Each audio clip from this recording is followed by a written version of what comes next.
இந்த உலகத்தில் தங்கத்தின் விலை நாளுக்கு நாள் அதிகரித்து கொண்டு இருக்கிறது. எல்லாருமே ஆச்சரியம் பார்க்குறாங்க. அந்த ஏழைகளுக்கு அது பகல் கனவாக இருக்குமோ என்று யோசிக்காமலுக்கு போய் கொண்டிருக்கு. ஆனால் வானத்தையும் பூமி படைத்த சர்வ வல்லவருடைய வார்த்தையை அவருடைய பக்தன் எவ்வளவா வர்ணிக்கிறார் பாருங்களேன்.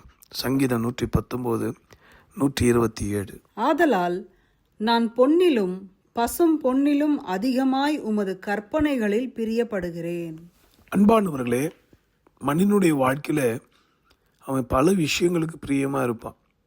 சிலருக்கு உணவு பிரியம், சிலருக்கு உடை, இப்படி சொல்லி கொண்டு இருக்கலாம். ஆனால் இவன் சொல்கிறான், பொன்னிலும் பசும் பொன்னிலும் உங்களுடைய வார்த்தைகள், உங்களுடைய வசனங்கள், நீர் எங்களுக்கு தந்த நியாயப்பிரமாணங்கள், உம்முடைய அன்பின் வாக்கியங்கள், அதுவே எனக்கு பிரியம் என்று சொல்கிறார்.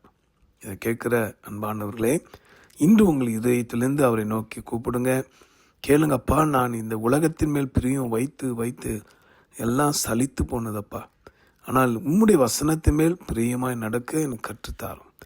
நான் நல்வழி நடத்த, நல்வழி பாதையிலே செல்ல எனக்கு உதவி செய்யும் என்று இப்பொழுதே உங்கள் இதயத்தை நேராக்கி என்னோட சேர்ந்து ஜெபிப்பீங்கன்னா இதுவரைக்கும் இல்லாத ஒரு ஆசீர்வாதத்தை தருவார். பொன்னிலும் பசும் பொன்னிலும் விலையேறப்பட்டது இயேசுவாமியுடைய வார்த்தைகள். அந்த இயேசுநாதருடைய வார்த்தை உங்களை உயிர்ப்பிக்கும். ஜெபிக்கலாமா? அன்புள்ள ஆண்டவரே, திருவார்த்தைகளை கொண்டு, வசனங்களை கொண்டு உம்முடைய பிள்ளைகளை ஆற்றுகிறீர், தேற்றுகிறீர். எத்தனை கோடி அல்லது எத்தனை கிலோ தங்கம் இருந்தாலும் இது ஈடாகாதப்பா. பொன்னிலும் சுத்த தங்கமாகிய பசும் பொன்னிலும் உம்முடைய வார்த்தை பெரியது.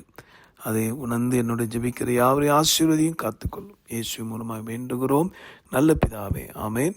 உங்களுக்காக திருப்பல் நின்று ஜெபிக்கிற உங்கள் அன்பு சகோதரர் Mani Iyer. God bless you.